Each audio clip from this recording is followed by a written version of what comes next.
My name is Jane Dowski. In 1988, when I was just 22 years old, I was attacked and stabbed 27 times and left for dead. I am a survivor. In the 1970s and 80s, women's bodies started to surface in the Connecticut River Valley between New Hampshire and Vermont. Is my case related to these cases? This is unknown. Why? Because all the cases still remain unsolved. Are all the cases related in the work of one serial killer? We don't know that either. But law enforcement did form a task force in the 80s to investigate all of them. I've joined forces with my co-host Amanda and Drew. Together, we are a voice for the voiceless. We advocate for those who cannot advocate for themselves while remaining factual and engaging with empathy. The Invisible Tears team is transparent and opinionated, never claiming to be anything we are not. We aren't law enforcement, we aren't private investigators or journalists. We are victim advocates who care and want to help families. So make sure you subscribe to our podcast so you don't miss any episodes. You can find us on all platforms through our link tree in the show notes. There you can find our social media platforms, our YouTube, and our website with our merch. You can also find our Patreon there.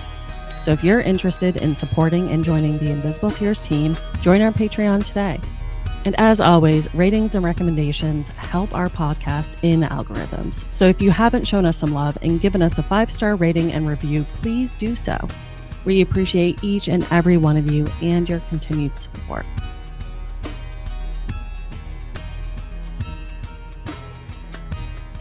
Welcome to Invisible Tears. Today, I'm here with Amanda. Oh, by the way, I'm Jane.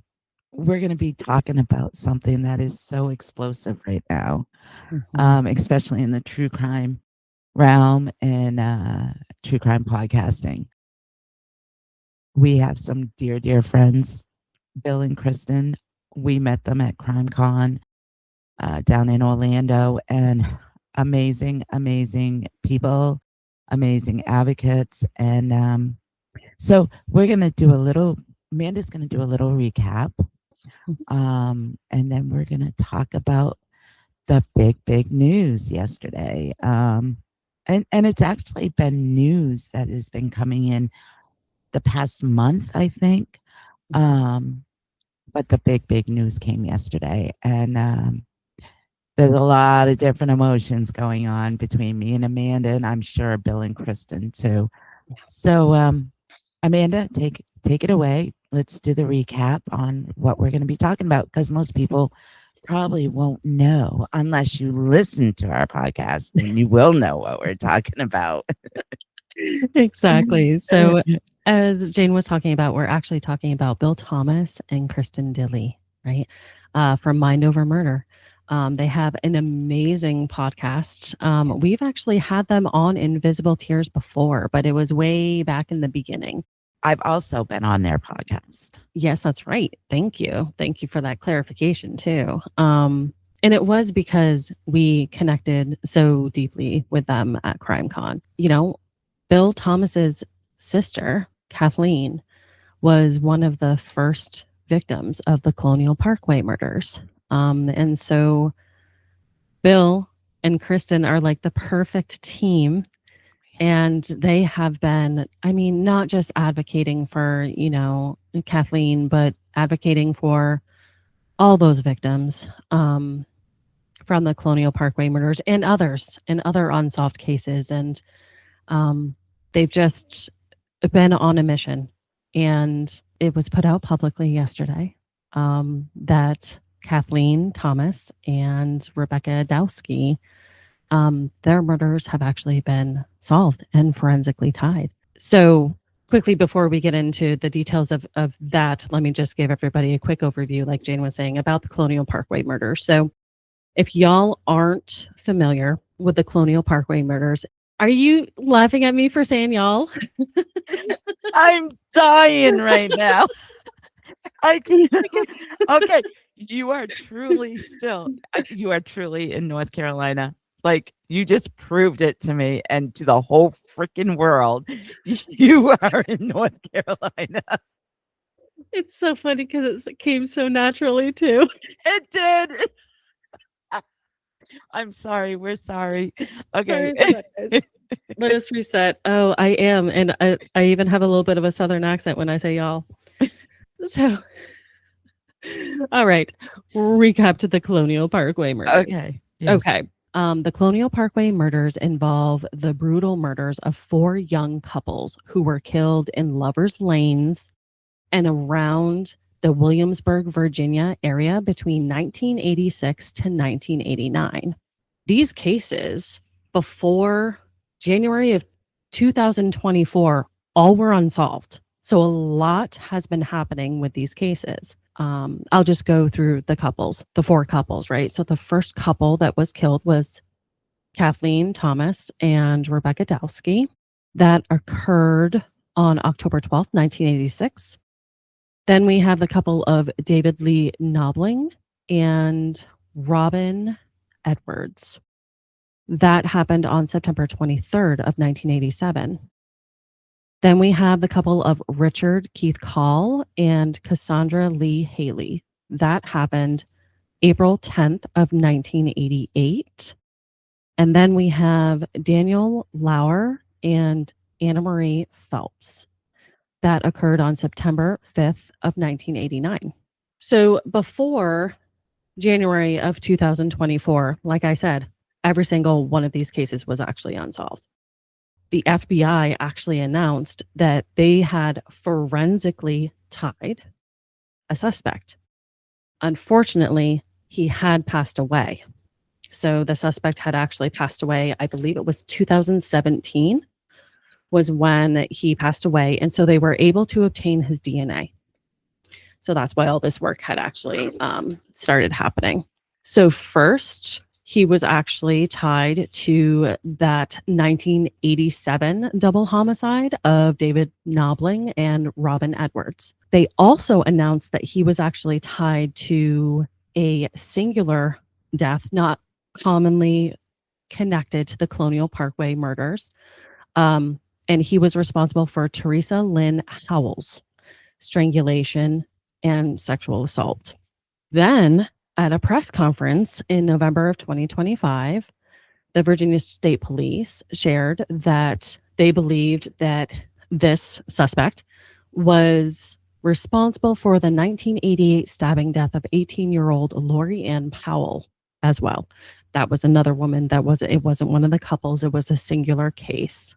So the tally on this suspect is up to 4 people. Now, with this brand new announcement yesterday, he has been forensically tied to Cathy Thomas and Rebecca Dowski. So Bill's sister. So our friend Bill and our friend Kristin, who's his ride or die. They've been partners for like 7 years now. They have answers. They have pieces of closure.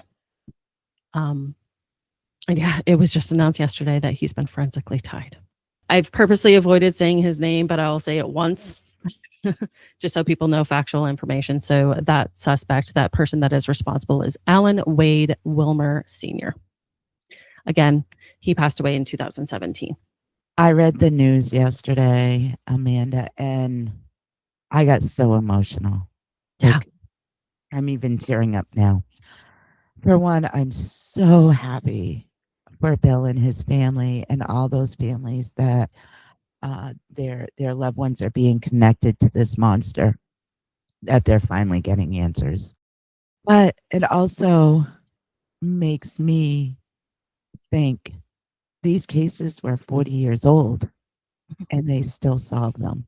Yes. So, there's one thing that you can never have taken away from you, and that's hope. Yes.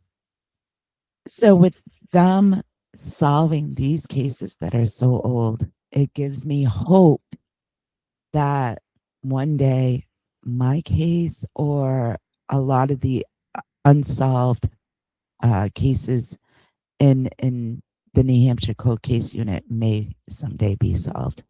Mm-hmm. That's Exactly. that's what I completely take from this is you can't never give up hope, and there's still that possibility that these cases in New Hampshire will be someday solved. Hmm. Um, you may not see justice. Unfortunately, Bill and Kristin, or Bill and his family, won't be able to see justice, but they have answers, and they know that. I'm sorry. There's a special place in hell for this monster, Hmm. and I'm sure he's there right now. And maybe that gives Bill and his family and all those families a little bit of peace, Hmm. and knowing or thinking that. I couldn't have said it better Mhm. myself, right? Yeah, I private messaged Bill last night, and first of all, I can't imagine how many emotions he's feeling right now. Hmm. uh, all the emotions and everything. Like he has been fighting for his sister and her friend for so many years. Like Hmm. he has been one of their biggest advocates, if not the biggest advocate. Big brother. He's in my eyes one of the world's best big brother because he has gone. He has moved mountains and just has fought so tirelessly to find answers and find justice for his sister, and I can't even imagine what he's feeling right now. Like it's got to be like a rush, but yet now she can rest in peace, and I have a little bit of peace with it. Is you know he is going to be him and Kristin are going to be doing an episode on this, and please go on listen to their episode as they talk about Bill meeting with the FBI. And he literally went to the FBI and met with them as they were telling him this information on they finally had DNA and forensics connecting her case to this monster, and that the case is solved. So they're going to be doing an episode on this, I believe, very shortly. I think they were going to be recording it today or somewhere around there. Please tune into them and listen. Hmm. They're amazing podcasters. They're Yeah. amazing people. Meeting Bill and Kristin at CrimeCon, and Bill introduced me to Ted Bundy's survivor, Cathy. Hmm. So it's like I just feel they're just so nice and so compassionate and so victim focused. They're just awesome, great people. And like you said, they are so great together. Like the universe connected them together because Kristin really doesn't have she's not related to anybody, any of the victims, but she connected with Bill, and they ended up starting their podcast, and the universe brought them together for a reason. And they're amazing people, and I'm so happy for them right now. So incredibly happy. Yeah. Me too. The news of this was the first thing that I saw when I woke up, when I started checking my social media notifications and the feed. And I honestly sat there shocked, just rereading it and rereading it. And then, in true, like me fashion, I'm attempting to, respond to one of the links on social media. And I actually ended up messaging Bill directly too. And I was almost speechless because so many different emotions were definitely running through me too. It's interesting to me how impactful some of this news is now that we are in such a space like we are and how much we've grown as advocates.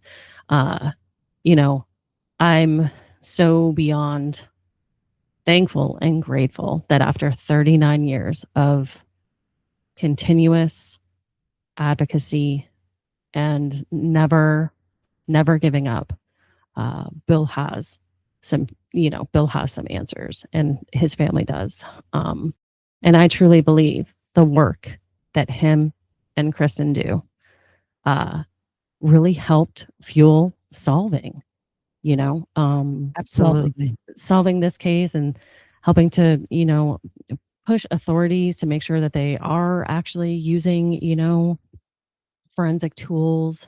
I don't know if these cases would actually be solved without their work. I You truly know, don't think so.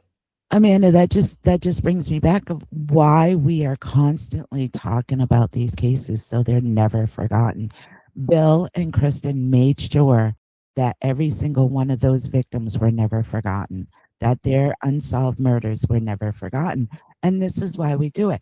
We constantly are trying to make sure that these cold, unsolved cases are not forgotten, because if we forget them, media forgets them, the news forgets them, they're not covered anymore. And then, eventually the authorities forget about them.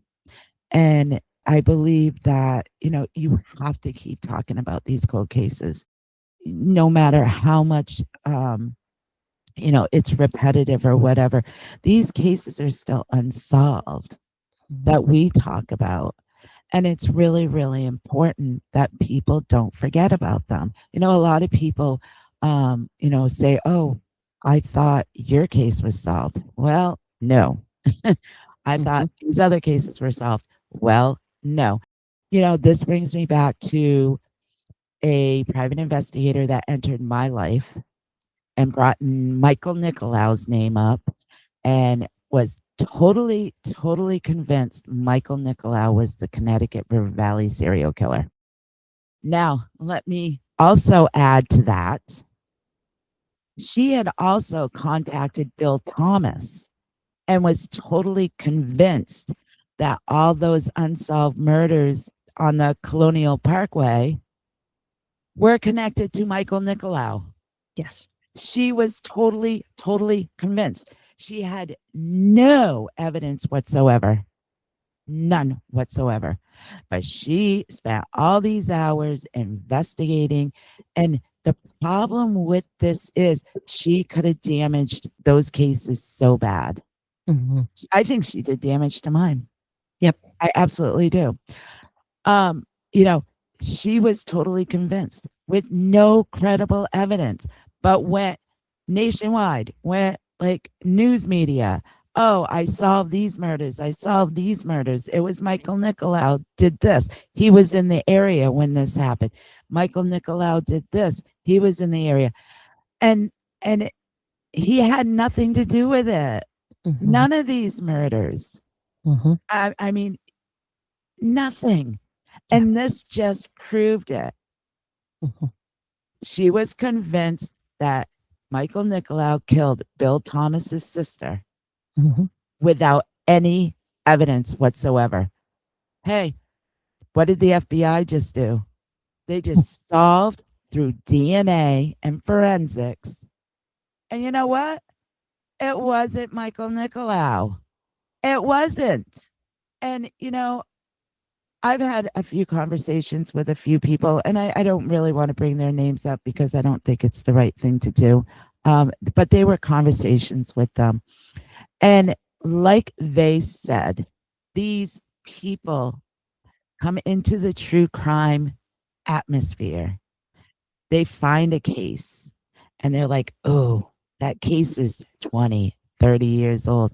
I'm going to solve that case. Hmm. And, yeah, Lynn Carty was a private investigator, but she was a private investigator to find families. She wasn't a private investigator to investigate murders, Hmm. unsolved murders, or unsolved missing murders.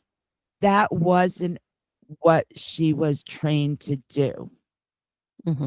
But people like her come into this true crime world thinking that they can solve these crimes because they have this one person in mind. They have this one person and say, that person is suspicious. And what happens is instead of looking at the evidence, they try to make that person fit into the case. They Hmm. try to make everything about that person fit. Hmm. You can't do that. That's not how you investigate cases. Right. Right. And if you are not law enforcement or FBI or anybody that has the one resources or has the technology or has the Training. the training, Hmm. then you should not be investigating these cases publicly. Publicly. You want to do it as a hobby or whatever, go ahead and do that. But to bring it publicly is very damaging. Never mind, you're giving false hope to families and victims, and you're literally giving them wrong information. Yeah. I cannot stress enough that people should not be doing this. Let the authorities, the people that know what they're doing, do their job. If you have information, give it to them. Right. But let them investigate it. Don't go public nationwide and say, this is the serial killer up in New England. This is the Colonial serial killer. When it wasn't even him. Wasn't him. It's like, what do these people get from this? They want the fame. They want book deals. They want this. They want that. I mean, it's all, it's victim exploitation for one. And what you're doing is you're exploiting victims for financial gain. And that's so wrong. That is so wrong. It frustrates me, and I don't want to discourage people from coming forward with information. If you have information on any cases that are unsolved, come forward with the information, give it to the authorities, but let the authorities investigate this information. Yeah, I think a huge piece, and this goes directly along with your point, Jane, a huge piece that people forget about is that even if become like, I guess you can say like obsessed, right, with solving a crime, but regardless of whatever like the determining factor is for like your push to do it, regardless of whatever reason you're doing it, people are forgetting that in order for the crime to actually be solved, it has to actually go through the judicial process. So like you could be an amazing private investigator, right? And you could absolutely help authorities, but you're not a police officer. You're not, you know what I mean? You're not a prosecutor. You're not. So in order for these crimes to actually be solved, you can do the best digging and the best work you can, but you have to give it to authorities. It can, exactly to your point, Jane, it can be so damaging to cases if you just blow it up and go public without making sure that the information goes through like the correct channels, because you're possibly damaging the case then. So truly, what were your motives? Yeah. Right? Exactly. Like, I can't even tell you how much information we, with our podcast, and even me personally, we've passed on. We've passed on a lot of information, but we also publicly put out there and make sure that everybody knows, like, we aren't law enforcement. We aren't private investigators. We're not journalists, like we are advocates, right? And we're just trying to do the best job that we can to make sure that people know about these cases. They're as factual as possible. Nobody forgets about them. The more eyes on them, right? Maybe the more tips will come in. Maybe traction will start happening with these cases. That is the reason why we're doing it. We're not doing it because we're trying to play cop. No. Oh, absolutely not. No. No. Yeah. I mean, and that's so true, because it's like we have a lot of people that message us and say, we haven't heard from the authorities. I sent in this information 6 months ago. We haven't heard from them. Are they even looking at it? They are looking at it. They're looking at the information. They're investigating it. But you got to be patient.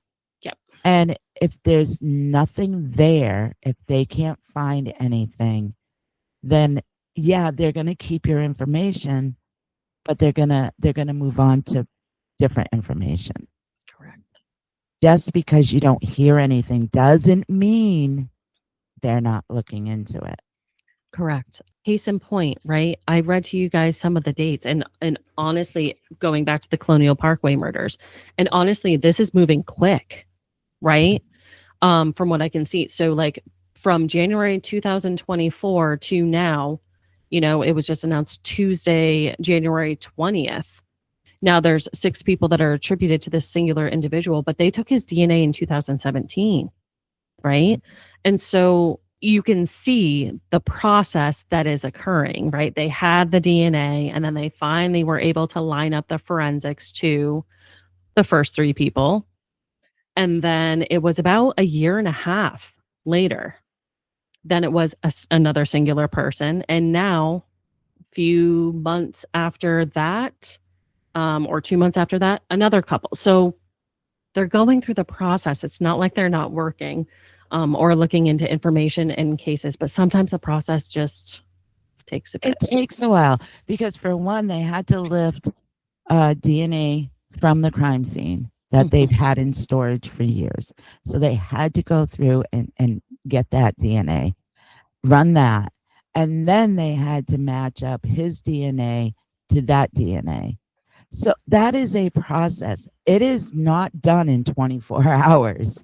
And especially with their caseloads, now that DNA is so huge right now and so advanced, it takes a while for this to come back and see whether it's a match or it's not a match. Yep. It's a process. Like you said, we have to be patient with this stuff. You know, and when we think that they're not doing anything, they're doing something. And that's pretty hard for me to say. I was just surprised you said that, Jane. I mean, but, you know, we have to push and make sure that they're not forgetting about these cases. And I think that helps some too. And it helps when you guys send in information to them. Yeah. They'll be like, oh, okay, we haven't looked at this case in a couple of years, but here's some new information. We're going to look into that. I have confidence that that's what they're doing. When they don't have new information coming in, yeah, I think it's kind of shelved a little bit. These cases are shelved a little bit. But now that the new DNA forensics is so huge now, I think they're starting to go through all these cold cases and they're really starting to test all the evidence that's in there. And it takes a while. Agreed. Yeah, the one last thing I'll actually say about it's kind of like a separate side note about the Colonial Parkway murders is that I'm the only couple that I'm still a little bit worried about, just because they were never found, the couple themselves, so the bodies were never actually found, was Richard Call and Cassandra Haley. So their bodies were never found. The vehicle was recovered, but their bodies were never found. So that's the only other one where I'm like, I wish they could actually be found. And I think they're kind of skeptical because this Wilmer guy was a fisherman. Yes. I believe that was his livelihood. He was a fisherman. Yep. So, I mean, it's skeptical to say, but I'm kind of thinking he kind of threw him in the water and they'll probably never be found, unfortunately. But there's still hope, you know, like all these cases being solved. There's so much hope now with these old cases and these 40-year-old cases. So I have, because of Bill's sister's case being solved, it kind of boosted my hope up a little bit more. Good. So never lose hope. Nobody can take hope away from you. Always know that it's there. Yeah. Anything is possible. Anything is possible. And so if you think that, you know, your loved one's case is never going to be solved, and don't lose that hope. No, always have hope that it will be, that you'll have answers. And I'm hoping in the next few years, we're going to see so many other cases being solved, especially in New Hampshire.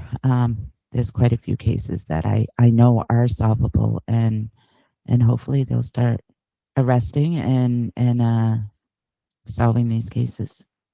But never give up hope. I'm not giving up hope. I won't. I won't. I love that. That's good. I'm not either. All right. So all our best to Bill and Kristin. Hopefully we can get them. I know they're going to be bombarded with guest requests. So once it slows down a little bit we're definitely going to invite them on. They said that they would come back on when things get a little bit slower. I know they're being bombarded. So hopefully we'll have them on in the future and have some great conversation with them. And so with that, thank you for listening to Invisible Tears. Don't forget to follow, subscribe, and share. We need your help. We need your support. We thank everyone that listens to us. If you are a follower and you listen to us and you share our podcast, thank you, thank you, thank you. It means so much to us. And our Patreons, we love you guys. Become a Patreon. If you're a Patreon, go on our page and tell people how great it is and how much you love it and what you love about it. So maybe somebody will decide, oh, I want to be a Patreon. So thank you for following us and sharing and listening. And until next time.